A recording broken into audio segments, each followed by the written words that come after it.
Hello guys, in this video I am going to show you how to hide your conversation with one of your contacts on the Skype application. But first I just want to mention, don't forget to subscribe to my channel, because at 10,000 subscribers I am going to show you my whole YouTube revenue statistics and growth strategy, how to make money online. So let's jump into it. First of all, open the application on your phone. Tap on the chats icon down below, which is the first option, and then select a contact from your list. Tap on their name or their profile icon at the top. Then you should scroll down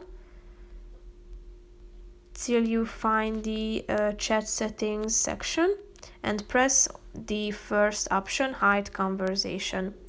As you can see, this conversation is going to remain hidden until a new message arrives.